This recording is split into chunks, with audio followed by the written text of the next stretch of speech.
แบบว่าคำถามแบบถามตำใจบ่โดยโอ้คำใดตำใจถามที่ว่าเป็นหยังที่อยู่สองคนแบบมันจำเป็นแบบเข้าใจก็บ่อยากอยู่สองคนแต่แบบมันจำเป็นก็เลยแบบอยู่ได้อยู่สองคนพ่อแม่ก็ดิ้นรนไปหาเงินนี่แหละ เออตามใจตัวนี้เนาะตรง อยู่ ที่ บ่ได้ ว่า ก็จำเป็นต้องได้อยู่เนาะ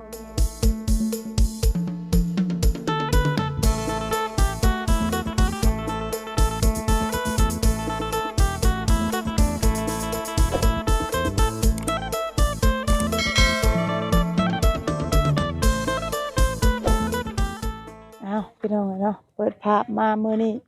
อยู่เฮือนน้องควันเด็กน้อยกตัญญูอีกแล้วเนาะเฮือนซานเพิ่นน่ะพี่น้องเนาะเฮือนน้องควันมาพ่ออ่ากับช่องสแกวอีกแล้วเนาะรอบ2เลยก่อนอื่นก็กลับทักทายสบายดีสวัสดีเด้อป้าลุงกับเบิดทุกคนบ่สิเป็นภายในหรือว่าต่างประเทศ ขันยินดีต้อนรับเข้าสู่ทางช่องสแกวคือเก่าเด้อเนาะทักทายสบายดีFC สแกวบัจจุกุสุกคนขอบคุญขอบคุณที่เข้ามารับชมช่องสแกวแต่ต้นจนว่าจบเด้อแล้วก็บ่คำโฆษณาเนาะเอาจังไดก็เข้าโอ้ก็ล้มน้ำทางน้องเพิ่นก่อนพี่น้องเอ้ยโดยโดยเอาสบายดีเด้อโดย เอาได้ไหมถามห้องก่อนเนาะถามบ่ได้ จับไม้เลยลูกเอ้ย เดี๋ยวให้เล่าหนึ่งก่อนเนาะ อันนี้นี่เป็นน้องบ่ ผู้นึงควันเพิ่นคือเก่าคือเดิมมื้อนี้คือเก่า เนาะมื้อนี้เนาะมื้อนั้นเห็นเนาะมื้อนั้นน้องเพิ่นไปใส่ก็ไปขายสังก็มื้อน่ะ ไปขายเครียด ได้เงินหลายปานใดลูก ได้50กว่า จะ50,000 โดย เจ้าบ่ไปหา ไปสองคนไปการ ไปการเอา ไปการยังมื้อคืน โดย การอยู่ซิมีบ่ได้เหตุ กา การ ร ณ์ อยู่ห้วยอยู่ซิ อ๋อไกลบ่จังนี้ไป โดยไกล เนี่ยเบิ่งคือบ่เห็นหวยเห็นเซ่ป้าสิได้นะ มีแต่น้องก็ให้หน้าว่ะ ย่างไปก็ชั่วโมงนึง ป้าไปทางไหนน่ะ ไปที่นี่เลยไป จะค้นไปล่ะ ไป4คน โอ้ อันนี้น่ะน้องเจ้าผู้นี้ว่าที่เจ้าว่าอายุ13ปีนะ โดย ชื่อหยังนี่น่ะ สีอ้อ น้องอ้อ โดย น้องขวัญน้องอ้อ น้องขวัญน้องอ้อ โดย น้องอ้อแล้วก็มีน้องเอ๋นะบ่ว่า มีแต่น้องออม เอาว่าหยอกพี่น้องเลย ทั้งพ่อเจ้าได้สรุป พอยังบ่ทันได้มาฮอด โอ้เพิ่นมาแต่มื้อนั้นยังบ่ทันได้มาอยู่ โดยเห็นอาบอกว่ามามื้อนี้ว่ะแต่ยังบ่ทันฮอด ยังกันฮอดจักเทื่อ โดย อืมแม่น่ะไปต่อไข่มดแดงบ่ โดย ต่อยใช่น่ะ พูนไปต่อยอยู่โคก อืมแต่ผู้เดียวแล้วนะ กุ้งที่นี่นะ ไปกับน้อง อืม กุ้งเต้นนะ ไปหา กุ้งบ่ใส่ตุ้มมาในหนอง ใส่ตุ่มในหนอง ใส่ คือสิ ไม่ ลาย กิน เนาะ บ่ได้ ล่ะ เอาไปขาย ให้มือที่แม่คือแม่บอกมือว่ามือนั่น มา นี่ ซื้อนั่นเบ่ โอ้ เออ หลังจากที่แม่เมื่อกะลงไปใส่ โอ้วันนี้ใส่ขึ้นมาได้เอาไปใช้บัตร เอากะมื้ออื่นเช้ามากก็ว่าสิยามพร้อมที่แม่มานั่นแหละที่แม่ก็บ่มาก็เลยยามก็ดีเบายาวมากอะเฮ็ดกินสู่เบายาวกิน โอ้ เบิดเลย โดย แม่นแล้วเพราะว่ามื้อนั้นเอ้ยเพิ่นก็บอกอยู่เนาะแต่เฮาก็ให้คำตอบเพิ่นบ่ได้เนาะเพราะว่าย่านให้คำตอบว่ามาแต่เพิ่นบ่ได้มาสินั่นล่ะ เพราะว่าเอ้ยคนไกลแล้วก็รถก็คือว่าอะไรส่งตีนไปก็บ่ไหวคอยไปเนาะก็สีตีนไว้อยู่เนาะก็สีตีนเด้เนาะคอยไปมีแต่ผู้ใหญ่ผู้หญิงเอ้ยก็ได้ โด ค่อย ยไปค่อยมาเนาะ เจ้าอย่าว่าเจ้าบ่ได้มาสีตีนรถกระสองเจ้ากระสองปีเก่าน้อยละ โดย ยอมแล้วชนะ หัวทันแล้วที่ ข้าวคักและไข่นะลูก ยังบ่คักปานใด แต่ก็ไข่แน่เนาะ โดย อืม แม่ไปแย่ไข่แต่เช้าเพิ่นบ่ หาไปวันเที่ยงหลัง12 โมง คันเจ้าบ่สบายนี่ก็คือสิไปนํกันแน่นี่เนาะ โดย มายังให้ห้องกินนี่ทั้งนั้น หา อ่านเจ้าบ่ หานป้า เป็ดเด้ซะ เป็ดเจ้าบ่บ่อยล่ะ เป็ดชงไม่ไงแน่เป็ดน้องก็มีอยู่4 โตว คือสิบ่แพงปานใดบ่แถวบ้านเจ้าเป็ด บ่ฮู้บ่เคยขายจักเทื่อเลี้ยงไว้ก็มีแต่กิน บ่เคยขายติ โดย พากันกินข้าวกินน้ำซ้ำปลาแล้วบ่มัน กินแล้ว ได้ยังกินมัน แกงเขียดเมื่อวานนี้ เขียดน้อยบ่ โดย แกงเขียดน้อยแซ่บอยู่นะเฮ้ย ลูกแม่กินข้าวแล้วบ่ ก็เว้าเรื่องกินเนี่ยก็กินแล้วแต่ก็ยังบ่ทันได้อิ่ ยั ม ง กินข้าวแต่เช้า อย่าเว้านะเว้ายังบ่นะ โอ้ย กินแล้วแต่เช้า ไปกำลังสิเว้ากับสำนวน โอ้ สาวนวลน่าสิเป็นอื่น แต่โน้นเราบ่ได้กินน่ะเฮาเรากินแล้วกินเยอะน้อย กิน เฮา ข้าวเช้าอัน เออ ยังว่าท่านสุดเคยว่ากินแล้วกินข้าวเช้า ข้าวเที่ยงก็ยังคือกันหลาย ข้าวเที่ยงยังเลยล่ะเอ้ย เมนูสิเป็นอื่นเด้อนี่ ตอนนี้นะ3 นี่ โม ยัง งกิ อน ยู่ น้ำ เนาะ เที่ยงอ่ะซะ แกงเขียด แกงเขียด ต้มเป็ดซะเป็นยังซะละ ต้มก็ได้ถ้าแม่เฮ็ดครัว อ้าวหวานนี่ เอาได้หวานนี่พี่น้องเพิ่นสิกลัวหวานนี่ มาสิถอยแล้วบัดนี้ดิ จะเมียนเฮาเด้ ทา ทาง ง หาบ่ไผสิใจกว่ากันบัดนี้นะ น้องเพิ่นใจได้น้องเพิ่นหาคุยครัวแล้วบาดนี้ ถ้าว่าให้ข่อยคั่วนี่ข่อยว่าอาจสิเป็นลมค่านั่นเลย ตัวคนหิวข้าว โอ้แม่น แม่นวลหิวข้าวแม่นวลยังบ่ได้กินข้าวเช้าพวกแม่น่ะกินแล้วเนาะอยู่เพิ่นสาวน้อยใช่อยู่ ลูกไปสอนกุ้ง โอ้ยให้แล้วนะจมน้ำเลยตัวนั้นก็ได้ บ่ได้ตายทางนั้นเนาะ โอ้ยกระบะกระเบาะแล้วเด้ มันสั่นไปเบิด อี เลย ตนแล้วเด้ ลงหนองน้ำเพ่งสั่นกับกับเนาะ นี่นะความลำบากของคนยังบ่ชินลมหายใจเนาะล่ะ โดย ลมทางออกคู่มือบัดนี้มันก็เลยแบบดิ้นรนพากันไปอู้จักอยู่ลำบากอะพากันไป แต่ก็ย้อนว่าความบ่มีลำบากขาดแคลนคือกันอะไรพี่น้องเอ้ยเนาะแต่คนละแบบเชื่อกันลำบากคนละแบบ บ่ไปจะไปบ่เป็น จะต่อมาก็คือการหาเงินคือกัน เอาดีๆเลยหาคำเว้าดีๆเลย เอาโอเค เป็นจังไดมาจังไดพากันกินข้าวกินน้ำแล้วบ่ ข้าวเที่ยงยังเลยกินแต่ข้าวเช้าพวกเจ้าได้ค่ะ กินแล้ว กินแล้ว สิหาลงมาให้แม่กิน เราก็ถามย้ำอีกเนาะเพื่อว่าความแน่นอนเราก็ได้ แม่น จะเบิ่งหน้าเมนูลดน้ำหนักเหลือ บ่ได้แต่ว่าจะเขียนแล้วลูก โดย เอาถามรุ่นก่อนถ้าว่าเอาหัวให้ห้ากันหั่นนะเราก็เลยว่าเอาเว้าดินหรือเว้าอีดีนะ มีเว้าอีดีบัดนี้เนาะ โดย สิขึ้นแต่ว่าข้าวมาให้กินบัดนี้ โดย หัวแตงมากอะบ่รอซ่าได้เนาะ ให้ทุกคนเฮ็ดน่ะ น้องเอง เจ้าเอง แม่เฮ็ดเช้านี้ เฮ็ดแซ่บอยู่บ่ อันนี้ก็ต้องให้คำตอบตอนเวลากินเนาะล่ะเนาะ โดย แต่ถามนี่แล้วว่า บ่แซ่บ เฮานี่แซ่บแล้วว่า อาสาพี่น้องเพิ่นสิขึ้นแกงฟักข้าวมาให้กินบัดนี้ทุกคน หลายบ่ด่าเอ้ยถ้ามันน้อยก็เอาไว้กิน เอาไว้กินแล้ว แม่ แม่ น บ่เป็นหยังดอก มีหลายบ่สนุก เว้าโยกกันไปซื่อ หลายอยู่ โดย ทั้งเทื่อแม่จะมาบ่มีแนวกินได้สำเร็จ พาเลพางานได้ล่ะ หากินแนวไหม กินยังไง มันบ่ง่ายได้ล่ะเอ้ย หากินยั เพิ่ ง น บั สิ ด หาได้เนาะ เขียดตัวที่น้องไปก้านเมื่อคืนนี้เดี เอามาขึ้นนี่ก็ไป โดย ยังอยู่บ่เขียน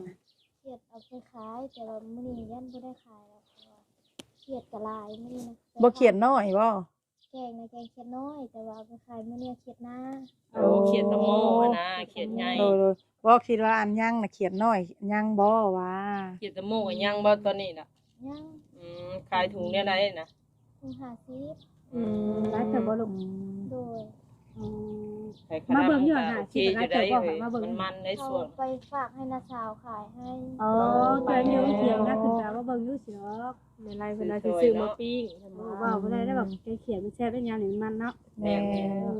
ว่าสิเอาก็สิไปเอามาให้ มันก็มันไกลดีก็ยาก อะไรเมื่อนั้นเนาะ มันหนักก็ เพราะว่าไปวันย่างไป นี่ไปย่างไปบ่ ไปพุ่นมา ใช่แล้วมีรถไฟฟ้าเราแต่ว่าเพิ่นเรามีรถอยู่เนาะยังทันเห็นรถแล้วว่าจะได้สิย่างไป บ่ยังคือไปบัดไล่ขายแล้วบ่เสียเวลาอีกเนาะ ที่ว่าได้ขายแล้วก็บ่จักกว่านั้น ยังหากะมาเมื่อกี้นี้ มากินข้าวเที่ยงบ่ โดย ขายไปแล้วเจ้าถุง ยังบ่ได้ขาย โอ้ยังบ่ได้ขายจิ้งถุงเลย โดย 2ถุง จัดไปจัดสลายสิเอาบ่ เอ้าน้องเพิ่นไปปะเป็นจักอยู่ไสเนาะไกลบ่ล่ะ ได้อยู่บ่อนนึงเฮาไป นี่ได้โค้ง เด้ นี่ อ๋อไกลเติบอยู่บัดขึ้นเนาะ โดย รัดคืนนี้หรือว่าโค้งพุ่นอ่ะ ก็ต้องขี่รถไปคุ้มทางใช่ไหม แต่ว่าเดี๋ยวเราจะได้ ก็สิเอาบ่ถ้าเอาก็บอกให้น้องผู้น้อยได้ขี่ไปไว้ละจะขี่เป็นเนาะ โดยเป็นที่เขาเฮียนก็ซื้อรถอันนี้แลกให้เพิ่นไปเฮียน มาตะบ้างได้เนาะล่ะไปโรงเรียนคือได้ ทางใหญ่เนาะ ทางใหญ่ครับ เรียนนี่บ่ได้ละ มหนึ่ง มหนึ่งแล้ว โดย อยู่ไซมหนึ่งนะ อยู่โรงเรียนโคกโดนคามโรงเรียนโคก ก็ขึ้นผู้ โดย ไกลเติบเวลา โดย ไกลก็จังได ไป เนาะ ว่า ว่าอยาก ถามผู้บ่เป็นใกล้ใน ได้ความรู้จากเพิ่น โด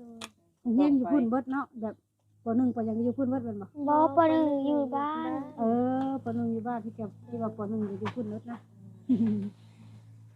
แบบคือกันกับบ้านเฮานี่แหละเนาะบ้านเฮาก็จบแค่ป .5 จังซี่กลับไปเรียนบ้านอยู่บ้านอื่น อยู่ในบ้านนี่มีฮอดป .5 บ่ โดยมี แต่จบป .1 ฮอดป โดย .5 ก็มาเรียนจบป .5 แล้วก็อยากเรียนม.ต้องขึ้นไปบ้านท่าขามพุทธ โดย ก็ถือว่ามีแต่รถถีบไฟฟ้าเนาะอยู่เฮือนเนาะ คนนึงขี่ไปแล้วกับคนนึงก็บ่ขี่เนาะ โดย ไปใส่ก็ได้ย่าง โด แต่ ย มากก็สิมีแต่คนนี้แหล้วเนาะเพิ่นไปเรียนมีแต่คนนี้แหล้วใส่ เจ้าเรียนจบหรือว่าฉันน้องก่อน บ่ได้จบแต่ก็ออกแต่ตอนอยู่ห้องป .3 อยากขาดแคลนนี่แหละ ขาดแคลนเนี่ยก็เลยออกมาซะเนาะ โดย ให้น้องเรียนเนี่ยพ่อ โดย เราพี่น้องคือว่าจะต้องเสียสละให้น้องเรียนเนาะ โดย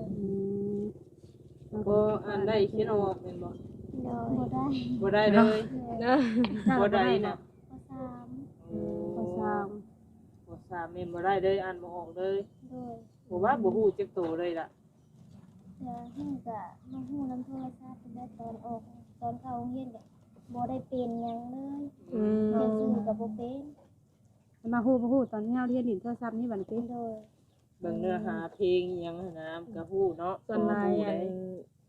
บ้านเฮาเอิ้นแบบทางเฮาซะเนาะมีแต่แบบใส่คำศัพท์ภาษาไทยเนาะเวลาที่มี เรียนฮู้ในโทรศัพท์หลายกว่าว่าเรียนแบบเป็นตรงชื่อส่วนหน่อยแหละนอกจากว่าเจ้าสมองปวดโป่งดีจังไดเนาะดีแล้วความจำดีแล้วจังได้แล้ว ว่าข่อยยังจำบ่ได้เนาะ เอาดีได้ถ้าลูกข่อยเนาะลูกข่อยเรียนอยู่บ้านบ่เป็นสิมาเป็นอยู่บ้านใหม่แท้ลูกข่ เพ อย ราะว่าอิงตามแบบนั่นนะเขาตั้งใจใส่แล้วก็เข้มงวดคือว่าเนี่ยบ่นาทีมันบ่คือกัน แต่มันก็ดีแบบหนึงนะ อืม ดีตรงที่ว่าผู้ใดบ่ได้เรียนหนังสือแล้วมันบ่แม่นหยังหมู่เว้าใดก็เซยอยู่นะมันบ่จักหยังดีที่ชุด เอา เล มาย นะ ฮู้ แม่นเฮาบ่รับรู้หยังเลยซะเพิ่นเขียนหยังละมาแบบเพิ่นลามาก็บ่ฮู้นะ คือทางหนึง แต่ว่าเขาอ่านเป็นบัดเขาอ่านเบิ่งได้บัดบ่พอใจได้เนาะ เขาคิดแล้วดิ มีความคิดแล้ว เอา บัด ดีแล้วเนาะล่ะเนาะ โดย เพราะว่าเฮาอ่านหนังสือเป็นหมู่เขียนมาลาฮู้เฮาเห็นหมู่ลาเฮาเจ็บใจได้แม่นบ่ เทียบได้นาขึ้นแล้ว เฮาแบบบ่ฮู้เฮาแบบบ่ฮู้ผู้ลาเฮาให้บัด มันบ่มีแน่เนาะ เอาให้หมู่เบิ่งให้ติ แล้วเฮาบ่ฮู้ผู้เขียน แต่ว่าถ้าว่าก็เขียนหน้ามาขอบใจเด้อไปแล้วพ่อ เว้าง่ายๆคือแบบว่าทุกครั้งเขาก็บ่ได้ถามหมู่หั่นนะมันก็ก็มีความลาวอยู่ได้เนาะ เพราะว่าเฮาอ่านหนังสือเป็นหมู่ลาไปได้อย่างนี้นะเอาหูไปหน้าเอาตาไปได้แหละพ่อ บ่ได้เคยลาหลายๆ บ่ได้คิดจะผู้อื่นนะเนาะ บ่ได้เคยได้เอ้ย ว่าเลยมื้อนั้นมาเมื่อนั้นน้องคอนให้มาเมื่อน้องคอนหัวมื้อนี้ มีแต่คนเห็นเพี้ยนนั่นล่ะเด้อเจ้าอย่า ที่ ไป ว่า ถือสา ข่อยบ่ได้เว้าจะได้ไร มีแต่คนล้วนบ่ได้ไปนํกันนี่มีแต่สมองเลื่อนบ่ได้แบตเตอรี่เริ่มเสื่อมแล้วค่ะมันเริ่มค่อยค่ำยามแลง โอเคว่าหยอกว่ามื้อนั้นเห็นน้องเพิ่นให้เนาะว่ามีความสุขความเฉาน้องเพิ่นให้มื้อนี้เอาความเฮฮามาให้น้องเพิ่นมื้อนี้นะ โอ้ยจังได๋เราก็ห้องเพลงให้ฟังจัง เอาดีเลยเนาะมื้อนั้นน้องคอนให้จักขี้โมกน้ำตาพี่น้องมื้อนี้เอา เป็นได้ล่ะมื้อน่ะมีสิ่งใดสิ่งหนึ่งแบบว่าคำถามแบบถามตำใจบ่ โดย โอ้คำใดตำใจ ถามที่ว่าเป็นหยังที่อยู่สองคนแบบมันจำเป็นแบบหัวใจก็บ่อยากอยู่สองคนแต่แบบมันจำเป็นก็เลยแบบอยู่ได้อยู่สองคนพ่อแม่ก็ดิ้นรนไปหาเงินนี่แหละ ตามใจตัวนี้เนาะ อยู่บ่ได้ก็จำเป็นต้องได้อยู่เนาะ พ่อแม่ไปหาเงิน โดย บ่ได้อยู่2คนสิเนาะ โดย ก็คือว่าแล้วเราบ่เป็นผู้หญิงซะเนาะบัดยิงสองสาวพี่น้อง เอาง่ายๆก็ครอบครัวเฮาบ่อบอุ่นนะเนาะบ่พร้อมหน้าพร้อมตาเห็นแม่บัดขาดพ่อ โดย มันก็ได้แบบจังได๋ไรหั่นนะมีก็ซะบ่มีแบบนี้บ่ ขาดไปเชียงใดอย่างหนึงอยู่ได้เนาะอยากคิดซะมันมาคือตามใจซะแม่นบ่ โดย อืม ก็คิดไปแน่เนาะก็ปกติน้องเพิ่นพี่น้องเอ้ยก็แบบว่ายามใดเด้สิได้มาอยู่นํกันนี่นั่นแหละเนาะยามใดเด้สิมีคือบ้านคือเมืองเพิ่น โดย ดีคือเขาจริงๆสั้นอะไรก็คิดไปหลายอย่าง โดย เข้าใจอยู่ตัวนี้เนาะ โดย มีแต่ว่าสู่ไปนั่นแหละเนาะมันต้องมีจักมื้อ โดย ดีขึ้นว่าซั่นซะ บ่ได้มีข่าวดีมาทางใดบ่สละ ยังบ่มี ยังบ่ โด มี ย เนาะ โดย บ่ได้มีที่ใด ว่าขออนุญาตพาไปเป็นไม้เป็นหยังได้สละทั้งไสสะลูก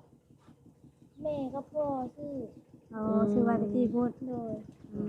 ม ช่วยได้แต่ยามส่งมาหาได้เนาะ โดย แต่ว่ายังบ่ทันได้เฮ็ดจักเทื่อ โดย เป็นสาวเป็นหยังนี่คือกันบ่ลูก โดยพ่อกับแม่ชื่อ อ๋อ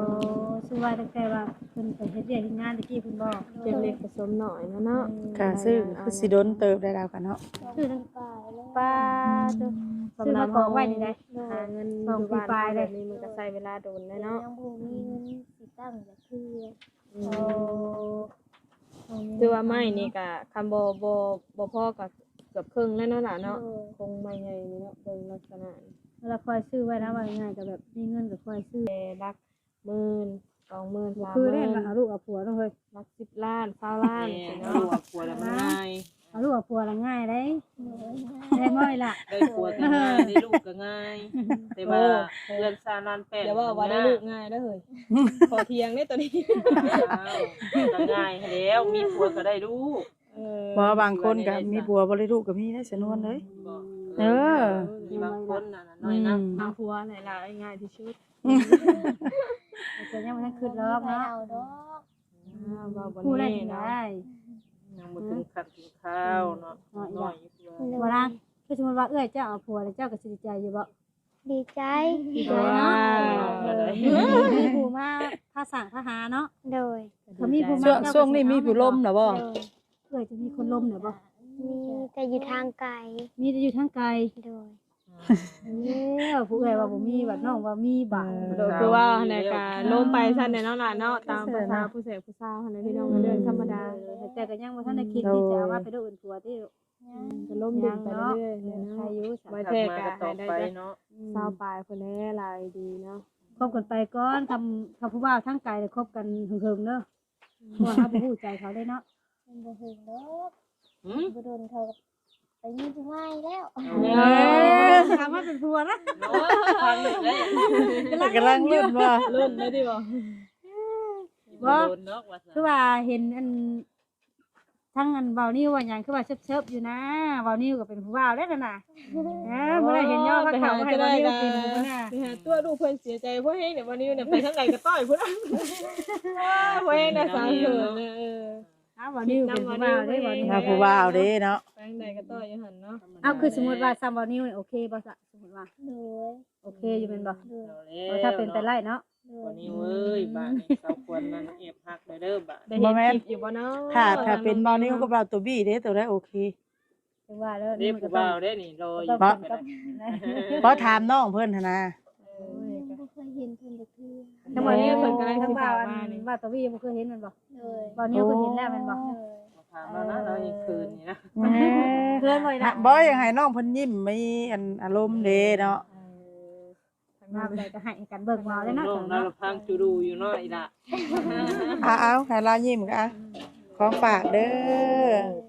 โดยหมากส้ม มันหวานนะคะบ่มีว่านั่งเฮียงกับหวานเลย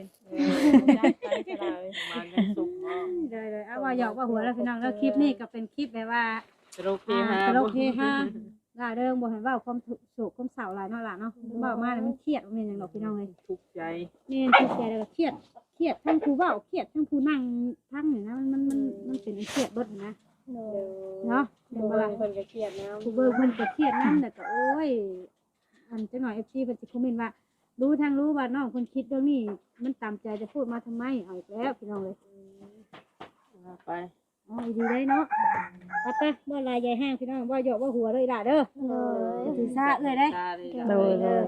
ไปสักคลิปนี้เอ้ยสิได้จบป้ายได้สวัสดีสิได้เมื่อบ้านเด้อซะเด้อเนาะมันก็ค่อยคำลงแรงเนี่ยพี่น้องเลยข้าวได้สไลด์ก็ได้ โดย โดย เนาะคุณเจ้ากับผ้าอยู่บ่ บ่ผ่านอะไรอยู่นี่ ผ้า เนาะ ได้ดอกก็ว่าผ้ากับทางไก่เด้อ ป้าไปค่ายเครียดแล้วอ่ะ สบายดีป้าลุงก็ได้สบาย โดยสบายดี โดยเอาเนาะน้องเอ้ยจังใดก็มาเมื่อนี้ก็อะไรมาหาทางน้องควันอาการน้องอ้อเนาะพบเบิดทั้งสองเนาะมาดินนะเพิ่นเมื่อนี้ที่ว่าทางน้องเพิ่นยิ้มแย้มแจ่มใสมานี่เนาะมาดินมาหัวเฮฮาบ่ได้มีเรื่องราวหยังดอกพี่น้องเอ้ยโดยเอาจังใดก็สำหรับคลิปนี้ก็สิประมาณนี้เนาะพี่น้องเนาะโดยเอาสำหรับคลิปนี้ไปได้เลยเนาะโดยขอกล่าวคำว่าสบายดี